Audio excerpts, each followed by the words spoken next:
Does it feel like every part of your life is divided? Every scenario, every environment, your church, your school, your work, your friends, left, right, conservative, liberal, religious, secular. It seems you always have to take a side.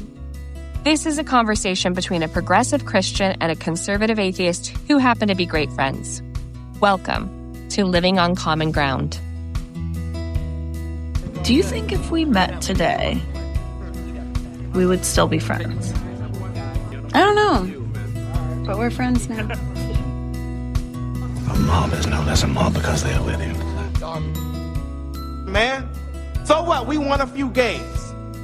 And y'all fools think that's something? Man, that ain't nothing, y'all. And you know what else? We ain't nothing either. Yeah, we came together in camp. Cool. But then we right back here and the world tells us that they don't want us to be together. We fall apart like we ain't a damn bit of nothing, man.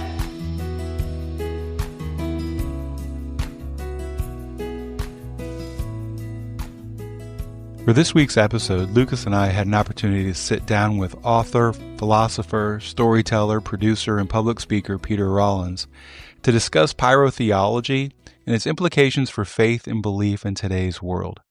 Peter joined us remotely from LA, and we visited for a little over an hour. After about 40 minutes, there was a brief glitch, but after only a second or two, everything seemed to be restored.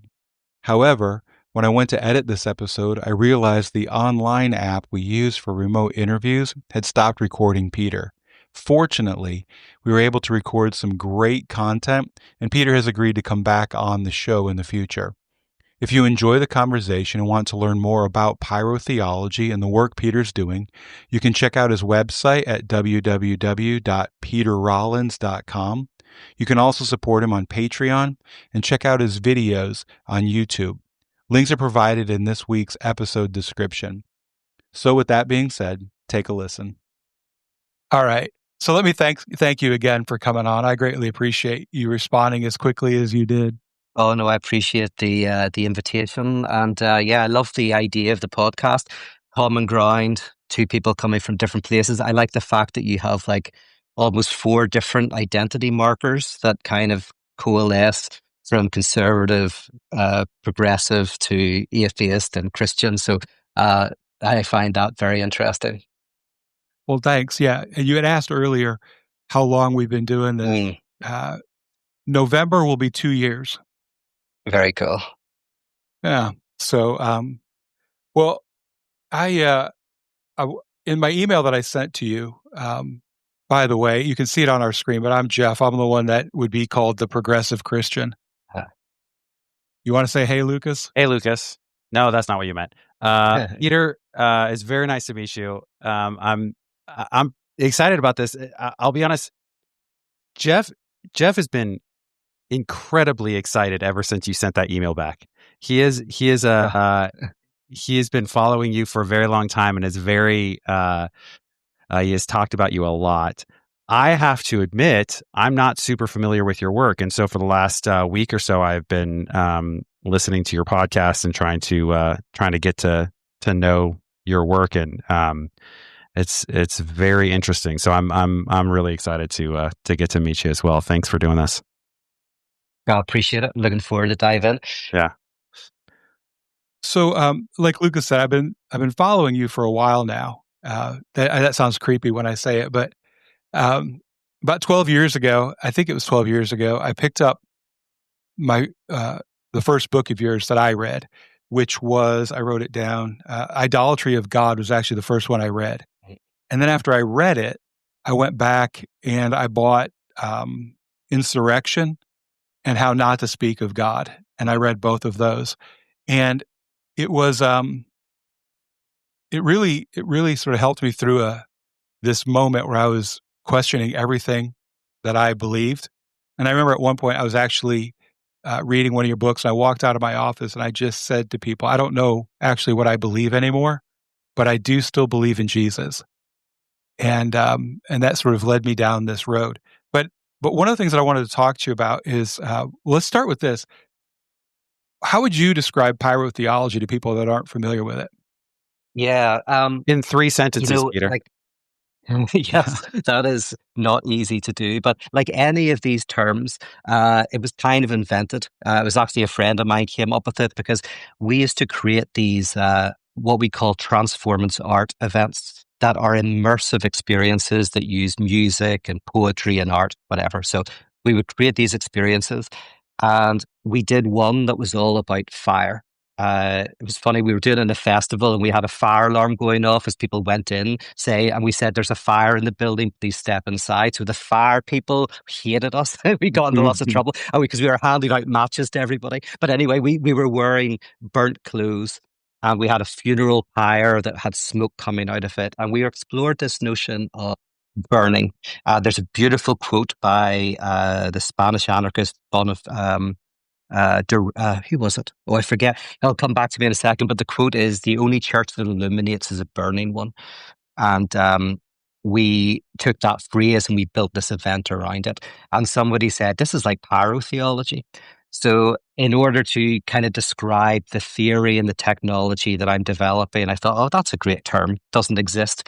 It sounds a little bit 80s, like a little bit like pyrotechnology, like a, AC/DC or something with fire. So I was a bit worried about that. But yeah, so it's a phrase that it didn't exist. But in a nutshell, I'll say something.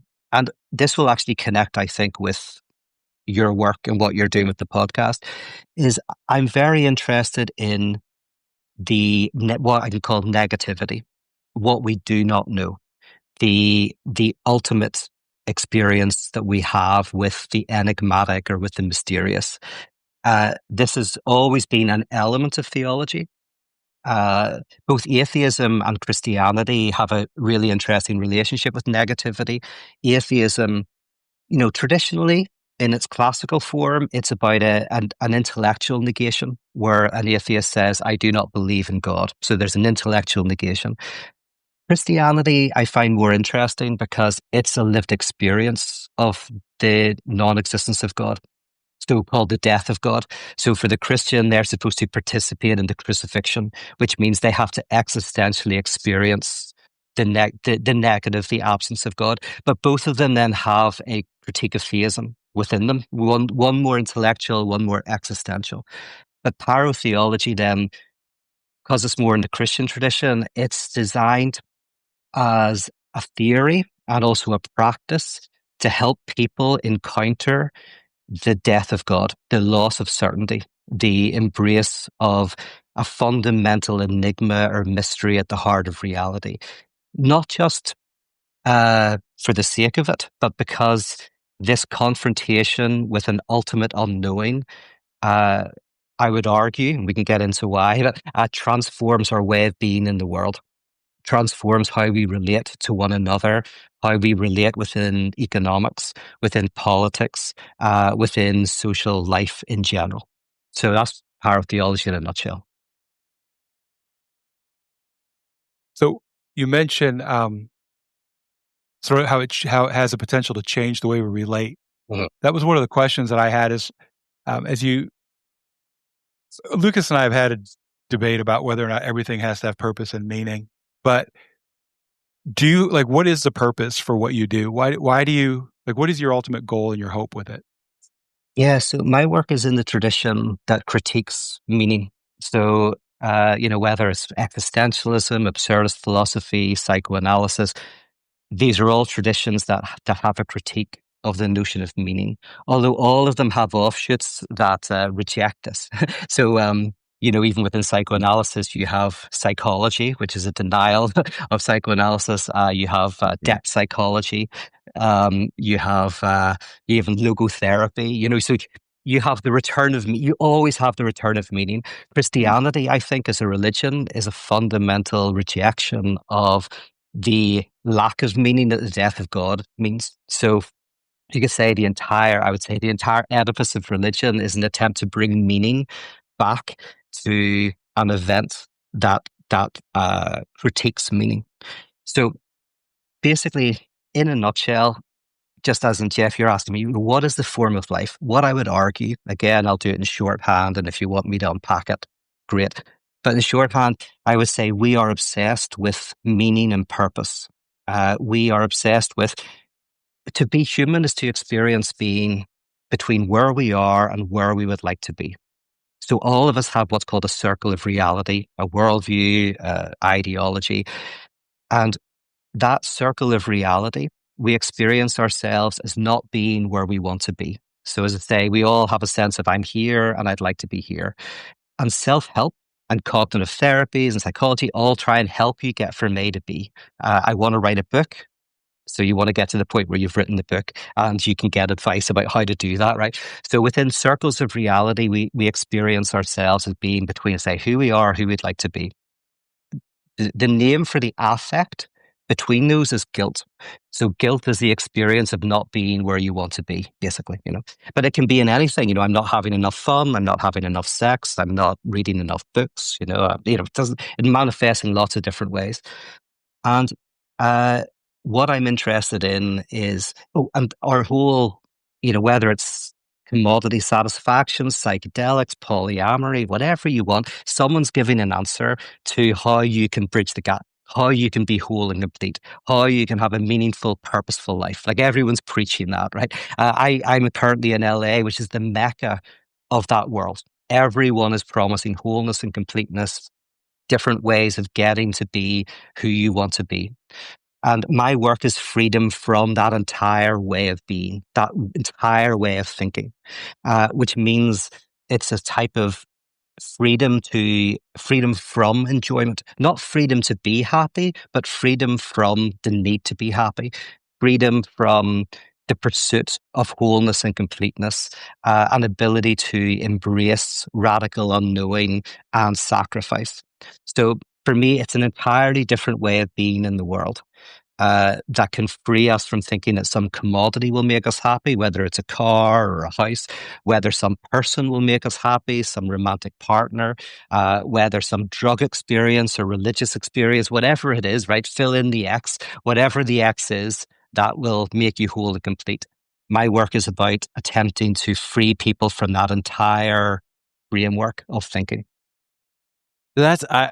I love that you brought that up. So the one of the episodes that I listened to of your podcast was back in 2019, and it's labeled Pyrotheology 101, and you were giving a talk to a room and then taking questions, and it was just I have to say, again, I'm not trying to blow smoke here. I'm not familiar with your work prior to like a couple of weeks ago, and I just have really loved the stuff that I've listened to so far, and listening to you explain your worldview for a couple of reasons. Number one, and I'd like to get into this more maybe later on, but you have a real depth of knowledge of psychoanalysis, and it seems like you bring that to your work quite a bit, that understanding. And so I would like to talk about that more in a second, but I had a specific question when you were talking about the trying to free people from meaning, because you did mention this in the episode that I listened to as well, which is, you talked about how there's we have a desire. You talked about this concept of guilt being, I should, but I'm not. Right? I should be here, but I'm not. I should have this, but I don't. I should have done that, but I didn't. Whatever it is. And that there's all these different frameworks that try to free us from anxieties. So one of the things that you had said, and I'm going to try to relate this, so I apologize for the rambling for a second, but one of the things that you had said is that when it comes to the anxiety of death, that the Stoics have this. First, you said that that religious traditions can have an answer for that, can relieve that anxiety, even if it's not true, right? Whether it's true or not, right? We don't actually die because there's another life, and so that can relieve the anxiety. And that you had said the Stoics have their answer, which is you don't have to worry about it because you're not dead yet, and when you're dead, you won't know it, and so you don't have to worry about it. Which I thought was a great way of summing that up. But you said that they don't that there's not really a way to in those traditions relieve you of the anxiety of this this need for meaning.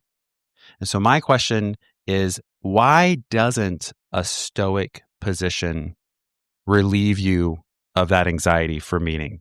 Why couldn't you use that same framework of like, there's no meaning, and if there was, well, I guess anyway. Sorry, that's my question. Why wouldn't that work?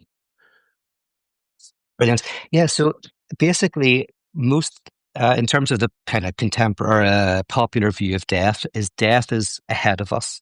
And as you mentioned, there's, whether in the religious world they say, well, we won't die, we'll go to heaven in the next life, or secular forms, which is we'll download ourselves soon into the cloud, or we'll be able to augment ourselves and get escape velocity so that we'll effectively not have to die. Yeah. Or the Stoic answer, as you mentioned, which is a type of, hey, while you're alive, death isn't here, and when death is here, you're not, so don't worry about it. But none of them have a notion of the idea that basically death isn't something that's coming. Death is already here. There's a form of lack or death that is infused within us. And so overcoming the anxiety of going to die in the future doesn't address the anxiety of a type of lack. Because I use death and lack to mean the same. Death is the ultimate lack. But so in something like Paul Tillich's book, The Courage to Be, he kind of gives three shapes of death, three shapes of lack. And one is the first one, which is you're going to die. And there's different, that was actually very, very a big thing in previous ages and in different places in the world where death is all around you, then that's a big anxiety. But then as society develops and death is more hidden away, but we become more aware of guilt, which is another form of lack. And I mentioned that. So guilt is I am not who I need to be. So that's an infused type of lack.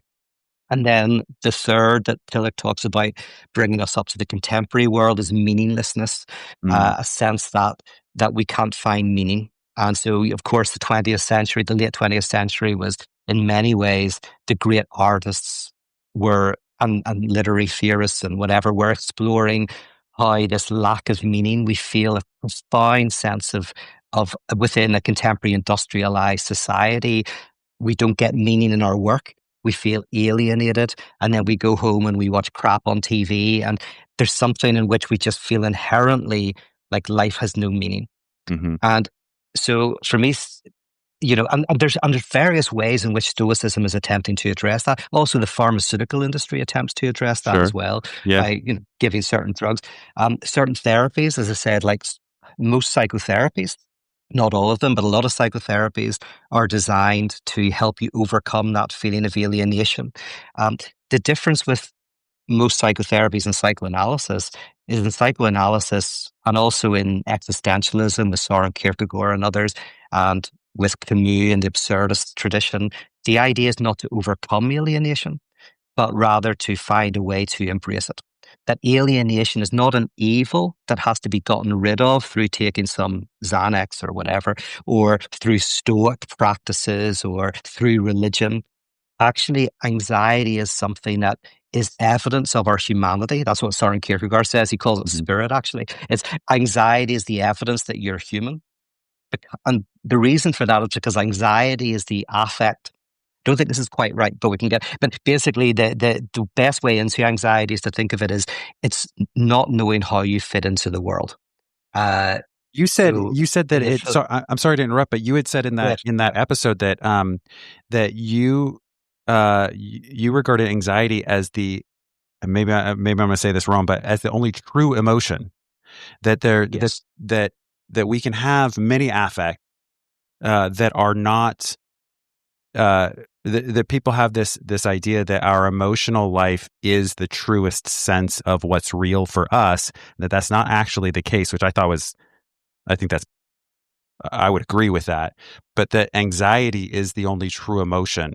Why is that? Is it because what you're talking about, that it's the sense that I don't fit into a world that I exist in? Yes, absolutely. So this is a very Lacanian. So I'm very influenced by Lacanian French psychoanalysis, and in the Lacanian school or French school,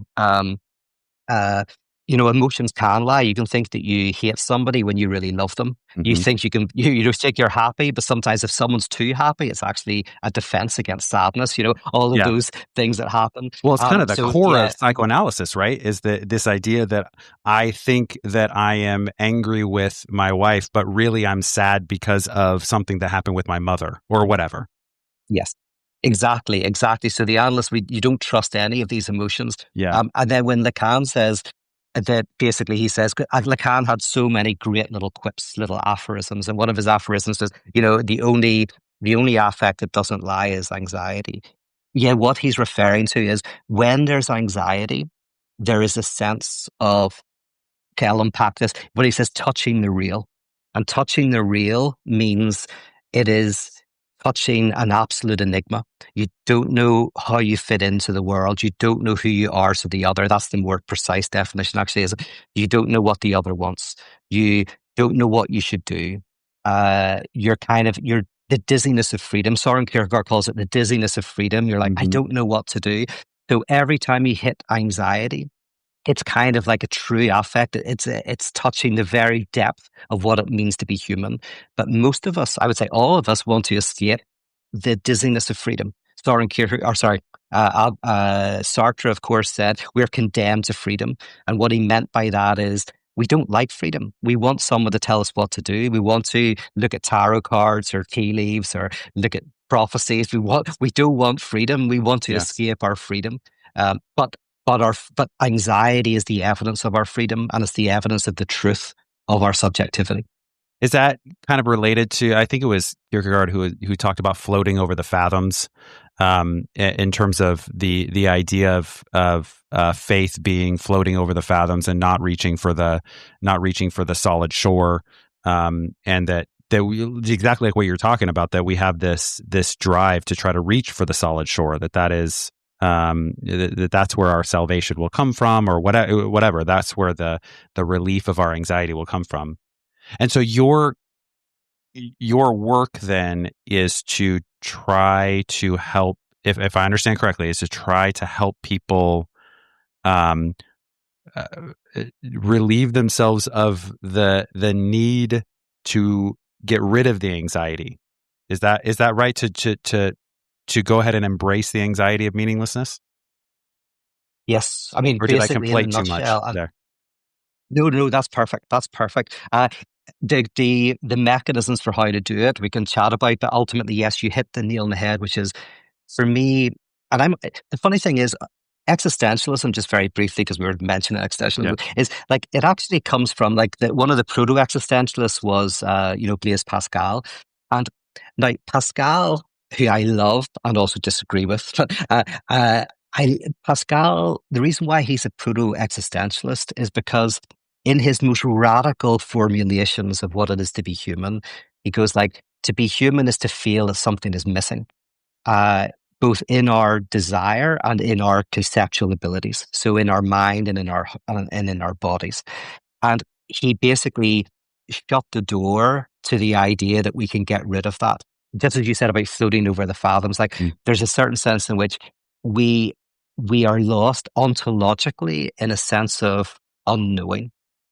And then what happens is a lot of existentialists then try to find some way of alleviating that. And so for Pascal, it was a leap of faith. But for someone like Albert Camus, in his book, The Myth of Sisyphus, Camus basically argues very well. I just reread the book recently, that's why it's in my mind, but that his work, the work of the absurdist, is to endure and enjoy the anxiety of never being able to nail down at the level of the mind full knowledge, and at the level of the body full enjoyment. That full knowledge and full enjoyment are fantasies, and we somehow have to endure and enjoy that alienation that we feel. So you said it perfectly. That's the kind of work. That's the good news. The good news is you can't be whole, you can't be complete. Life is shit. That's the good news.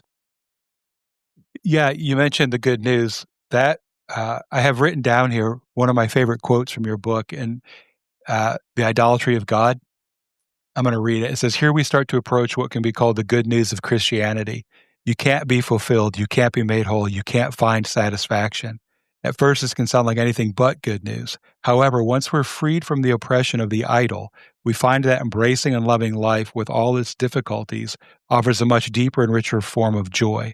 The good news is not simply a confrontation with the reality that total fulfillment and certainty are not possible, but rather is found in the joyful embrace of this insight, an embrace that robs the reality of its oppressive sting. So I highlighted that, like I said, 12 years ago. And it's something that, as we were getting ready to talk with you, I immediately knew where it was in the book and I pulled it up. Because one of the things you were talking about is this idea of anxiety. And my experience with this has been that as I have jettisoned certainty, like I have actually experienced less anxiety in my life. And I am experiencing that joyful like embrace that you describe. It's also the thing that has allowed me to be able to sort of step over and kind of come through differences and just relate with people. Yeah. Yes. Absolutely. I thank you. And thank you for reading that. I'm glad I said that 12 years ago. So I thought, you never know if you'll agree with yourself, but younger Peter was onto something there. This gets to a core. Did you want to say anything else before I jump in? Or no, I'd like to hear what you have to say about that. Yeah, I guess the work here is that technically it is precisely in not knowing and in this mystery that we can find our connection with others. And that's what you were mentioning. And I'd like to just chat about that very briefly. I could talk about community. So community is any social bond that is forged around shared beliefs, shared values, shared practices, and most importantly, a shared enemy. So any social bond we have, like, we all go to a snooker club because we like snooker. We go to a certain religious group because we have those beliefs. Communities are not wrong, right? But communities, they join around shared identity. But there's always, and this is very key, there's always negativity. There's always something missing, and that's put into the scapegoat. So the scapegoat is the name for a negativity. So a community is bound together, not just because they have the shared beliefs, but strong community will have a shared enemy. Now, it might not be a shared actual enemy. It might be a shared goal or whatever, something that's incomplete, something that if only they could get rid of, the conservatives, or get rid of the immigrants, or get rid of, it doesn't matter, X, get rid of X. Get rid of the homeless, get rid of the fat cats, get rid of whatever it is, right? If we got rid of them, everything would be great. So there's a negativity. Now, the thing about the scapegoat is what the scapegoat does, very clever. It's a fetish object. It basically renders an inherent impossibility into something contingent that can be got rid of. So there's an inherent problem with being human, an inherent alienation to being human. Let's imagine that for a second without showing the working out. Let's imagine there's an inherent alienation to being human. We put it into the scapegoat.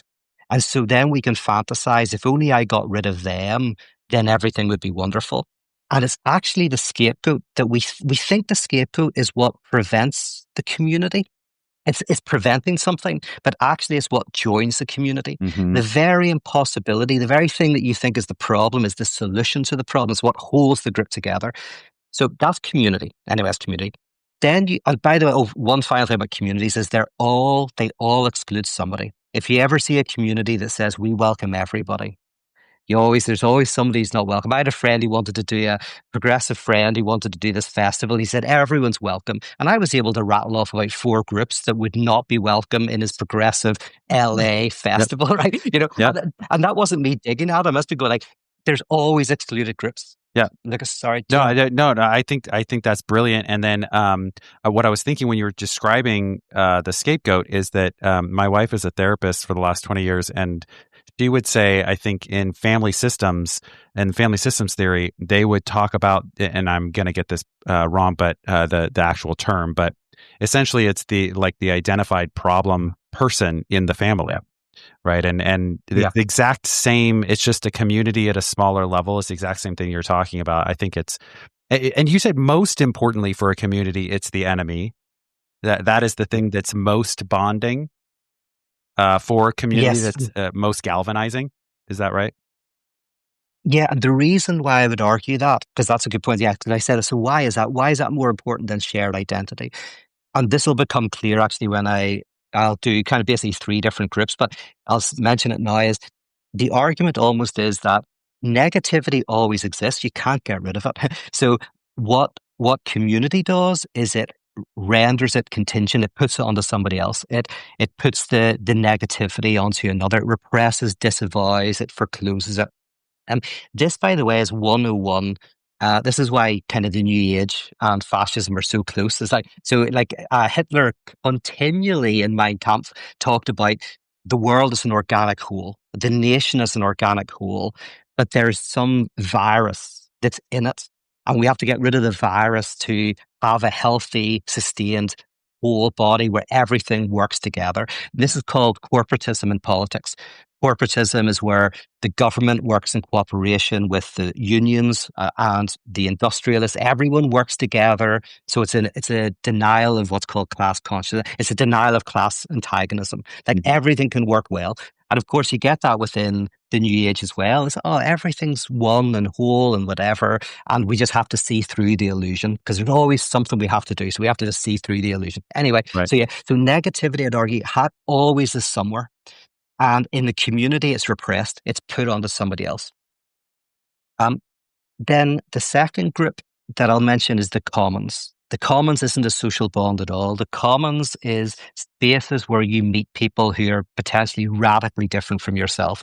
So parks, libraries, public transport, places where, as I say, not only do you meet people who are on different sides of the political conflict, but more importantly, who don't even interpret the conflict in the same way. Mm-hmm. That's very, very key. The problem with society is not just that we have disagreements, but that we disagree about what the disagreements are about. Sure. Yeah. That's what makes it impossible, because it's not just that one person, kind of loves kids and the other hates kids, right? And it's like it's suddenly weirdly like if you don't agree with my position, then you hate children or whatever because Right. children are not being fed or whatever. It's you disagree about what the disagreement is about. So it's not as simple as that. Both sides think they care about kids, right? And They think they're fighting a different. They both think they're fighting a different battle. They can't. They don't even have the same language for the conversation. I can completely see that. I was just listening to somebody talking about the problem with blowback. And part of the theory of the problem with blowback is not just when a government does something in some other country or whatever, and there's ramifications of that. That's the initial part of the blowback. But the secondary and maybe worse part of the blowback is that because the initial community, the initial government, the initial country that perpetrated this, the citizens don't know why it happened or that it happened, or therefore they don't know why the blowback is happening, which means that there's confusion about what's actually happening among the populace. So they are exactly what you're talking about. Then they want a reaction from their own government, which maybe is completely disconnected with the reason why it's happening in the first place. So they're not even having the same conversation. And that's it sounds like that's similar to what you're talking about there. Absolutely. There's a very famous essay by Claude Lévi-Strauss, great anthropologist, structuralist.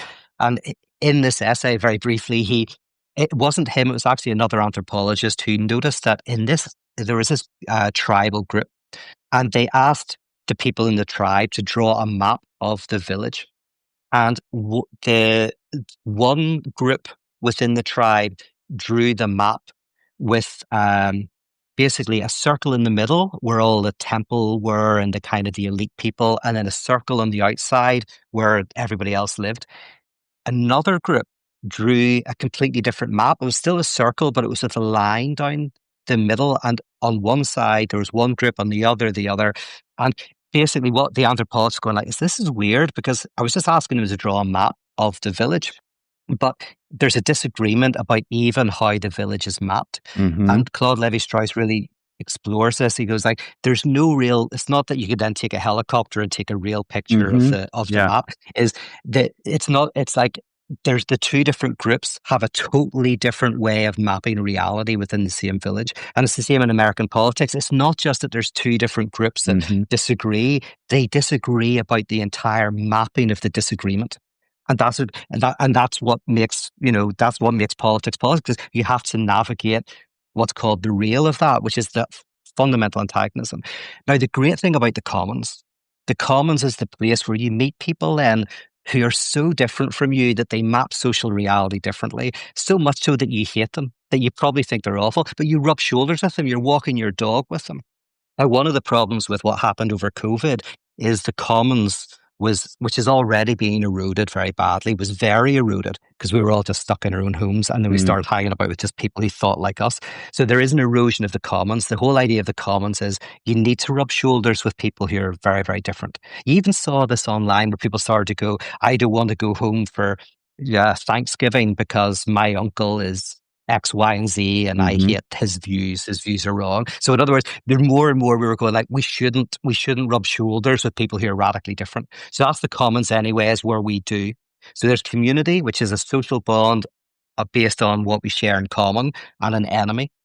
The commons, which is just where we encounter people who are very different from us. I'm sorry to interrupt again real quick, but one of the things that Jeff and I have talked about is this concept of avatars that we project onto people, an avatar of their and of what we think, like a fully caricature, like a full caricature of someone.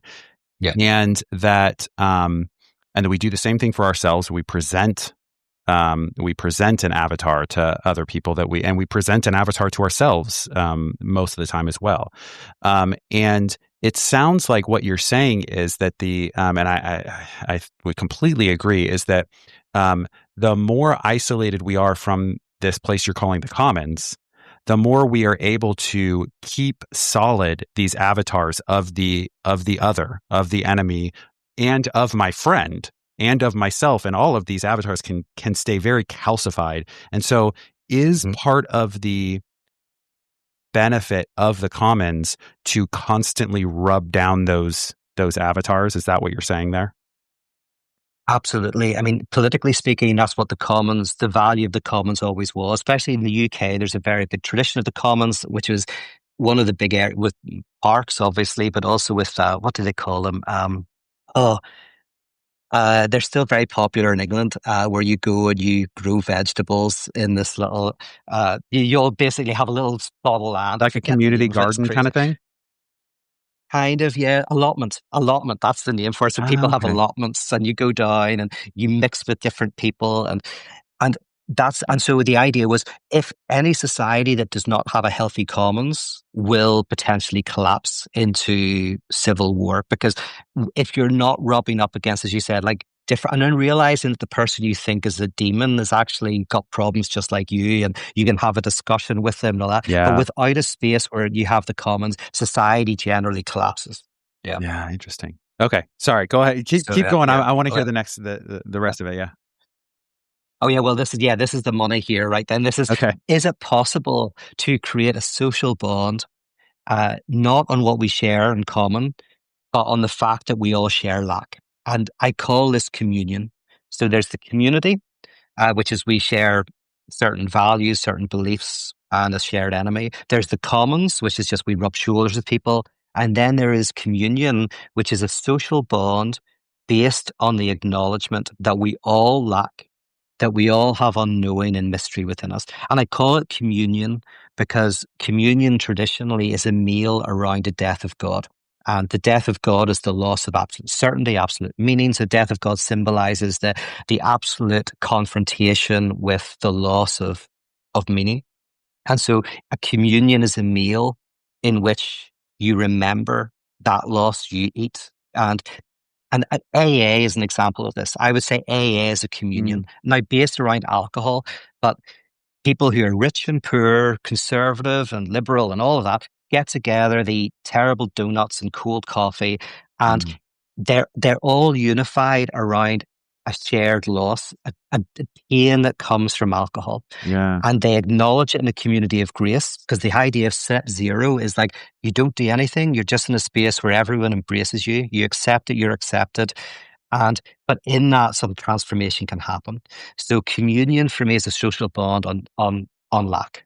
Yeah, I and can see, look, if you want to jump in. that makes so much sense, that because the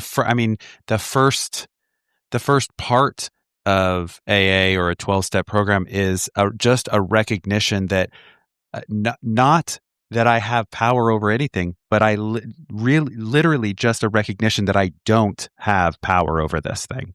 It is just a recognition of the lack. Yeah. That's it. Absolutely, which for me is and that's for me grace. So the difference between self-help and grace is self-help is all about getting you from A to B. So self-help is all about what can be called power or will to help you get from A to B.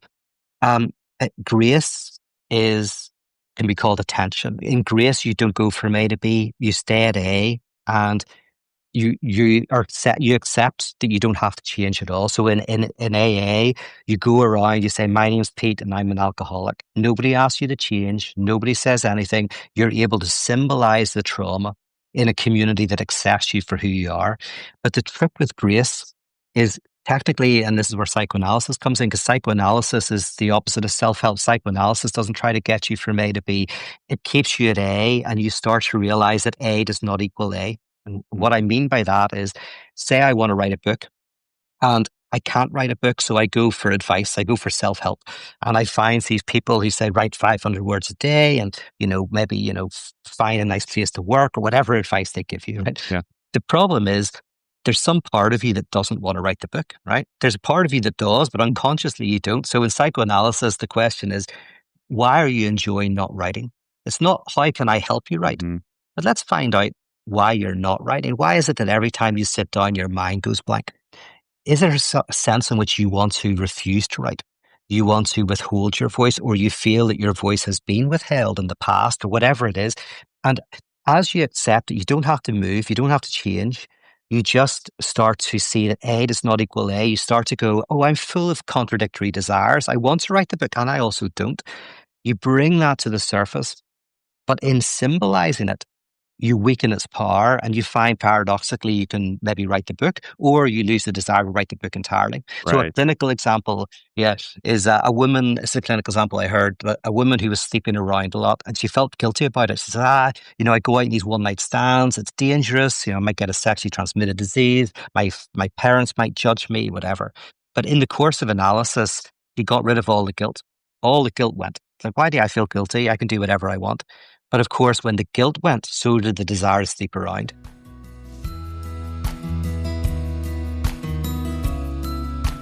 Thank you for listening to Living on Common Ground. Please follow wherever you listen to your podcasts and share it with your friends. You can also find a link to our social in the description. The more people we have living on common ground, the better the world will be.